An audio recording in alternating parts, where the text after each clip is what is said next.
Hi, this is Christina Elliott, and this is my presentation on teacher freedoms and student rights. First, we're going to talk about students' rights. We need to make sure that we are abiding by all students' rights because the legislation and everything like that goes along with it. So first of all, students' major rights is freedom of expression, search and seizure, corporal punishment, and school suspension and expulsion. We need to make sure we are abiding by each and every one of these every time we have to discipline a student in some sort of way.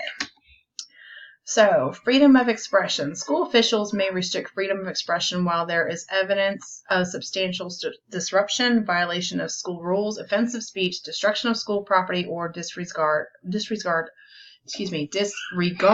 for authority. So, for instance, buttons and pamphlets and other insignia may be banned if the message is vulgar or obscene or mocks others based on race, religion, color, sex, or origin.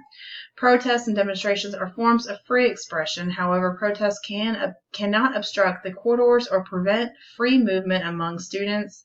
Demonstrations that deprive other students of the right to pursue their studies in an orderly and peaceful environment can also be disallowed.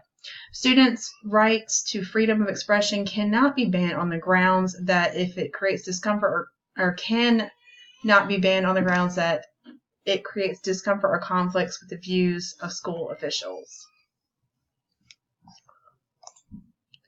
So, search and seizure. This is a Fourth Amendment to the United States Constitution, which provides protection of all citizens against unreasonable search and seizure, which also includes children. So, the only way we can actually do search and seizure in cases of children is reasonable suspicion, search in social media, student desks, student lockers, book bags, automobiles, strip searches, drug testing, alcohol, and breathalyzer testing. So we have to make sure that we have reasonable suspicion before we can implement those types of things. So to start off, we are going to talk about reasonable suspicion. Obviously, reasonable suspicion is a suspicion to initiate a search, whether someone has said something like someone has a gun, or this person said they were going to do this, and that's a reasonable suspicion. As long as they think it's credible, then they may execute the right to search a student. So search in social media, this goes to a different part. So for instance, if a student put something on social media about, I'm going to bomb the school, whether they're telling the truth or not, that's a legitimate reason to invoke a search because of social media. There's been numerous kids that have posted stuff and their homes were searched. Some turned out to be nothing. Some turned out to be legitimate. Student desks are subject to search if school officials meet the standard of reasonableness. Desks actually should never be searched based on a hunch. Rather, it has to be reliable information that has been received. Student lockers are the same standard. It has to be reasonable. It has to have relation to student lockers regarding the search of student desks. So same situation. It has to be a credible hunch. No, excuse me, not a hunch. I apologize. It has to be reliable information for them to go and to search a student locker. Book bags are actually a complex issue due to intrusive natures of the search itself. They require stronger evidence to establish reasonable suspicion. So they need to make sure that they are basically 100% foolproof that yes, there is something in order to search someone's book bag.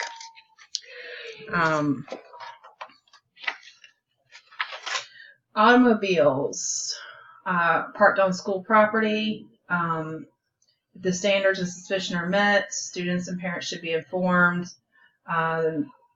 Automobiles are subject to reasonable search if there is legitimate basis. So again, they have to have a credible reasoning to search an automobile. Strip searches, I actually did an article on a strip search, and I honestly don't think there's any reason on this earth that a student should have to go through that type of embarrassment and belittlement for that. That's just not something we should have to do. So I am totally against strip searches, but they should honestly be avoided. Like I said, I did an article where they had two girls, strip searched because of a couple Motrin pills. So, in all circumstances, schools should not initiate strip searches. Drug testing is another situation. Again, if they have a credible reasoning, then they can implement a drug test through a private sector and by state and federal government agencies. There was actually a case in 1989 where a student had to have drug testing. But again, that goes along with you have to have a credible reasoning, whether that be, if your eyes are bloodshot, you're fidgety, that type of stuff. That's getting more on the basis of, it could be credible. But other than that, everything within search and seizure, it has to have a credible reasoning, including alcohol and breathalyzer. In situations, schools can initiate a breathalyzer if they do believe a student has been consuming alcohol.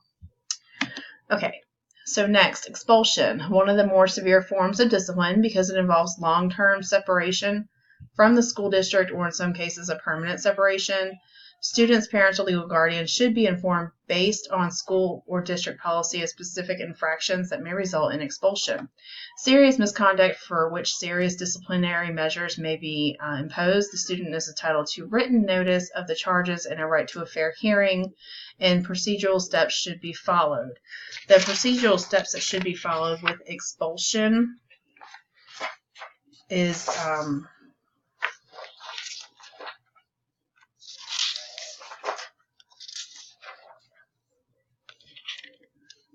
written notice of charges, right to a fair hearing, right to inspect evidence, right to present evidence on a student's behalf, right to legal counsel, right to call witnesses, right to present evidence, right to cross-examine and to confrontation, right to appeal self-incrimination, and a right to appeal.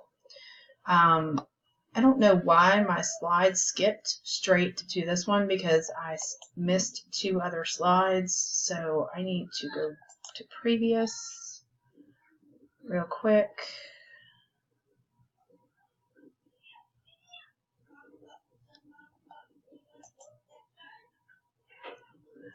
Go back one more. Okay, so corporal punishment. Corporal punishment is something that is actually still an accepted form of discipline in the courts.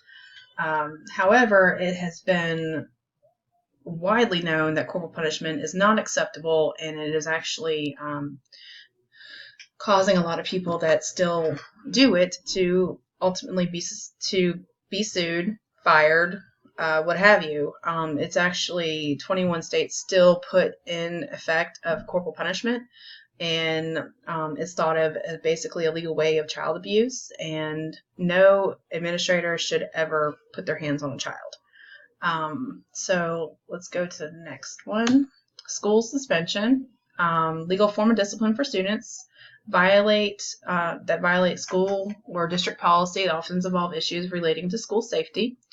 A record must be kept. Students must be provided notice as well as an informal hearing. Parents must be notified, and oral or written notice of charges also should be provided to the student, and parents and guardians must be informed by phone of the suspension. Okay, so teacher rights. We're going to go and talk about freedom of expression, Facebook and social media, freedom of association, right to privacy, Family and Medical Leave Act. So the First Amendment is freedom of expression. Teachers enjoy the same rights and privileges regarding speech, expression within limits. However, this is basically saying, yes, you're an educator, but we hold you to higher standards, so you can still face implications for what you post, or what you say. So we have to be very careful as educators what comes out of our mouth, because it could be justified to possibly lose our employment.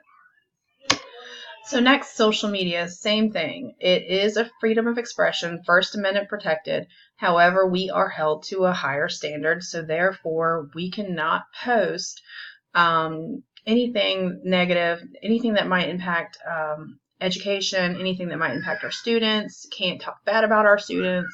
Can't say I had a hell of a day. Can't post a picture of me holding a wine cooler or a beer or anything like that, because there's implications and it could ultimately lead to termination.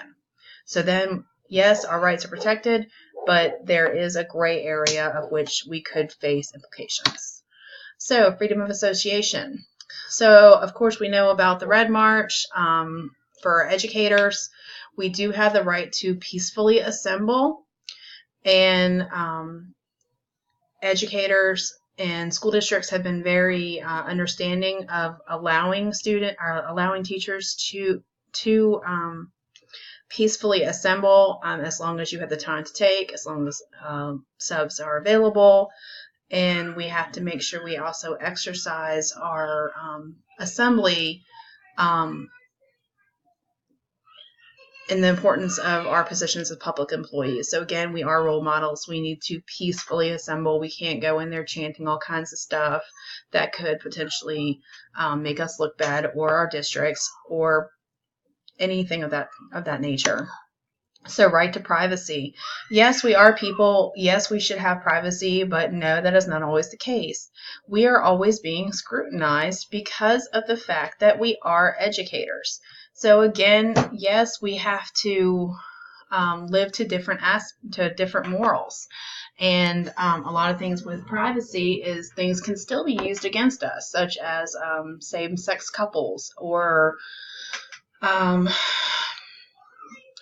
fostering children, or anything of that nature. We are held to a different standard. So if we do anything that infringes our lifestyle onto a different state of mind, then we can have implications from our district if they don't like it. Yes, we're protected, but again, it's another gray area. So Family and Medical Leave Act, Congress passed this in 1993. We are allowed to take 12 weeks unpaid leave and be able to still have our job within any 12-month period for a newborn child, adoption or foster care, caring for a sick family member that's in serious health condition, or if we have a serious health condition ourselves and we need to take time off. So next I'm going to talk about Matthew Amen. He was a political journalist, and his rights had been violated from Cary Grove High School. Cary Grove High School told this student that he could not talk to the mayor, that he had to sit and be quiet, or he was going to be in some kind of trouble. However, the school sat there and said they did nothing wrong. Matthew ended up getting suspended and out of school suspension for 1 day.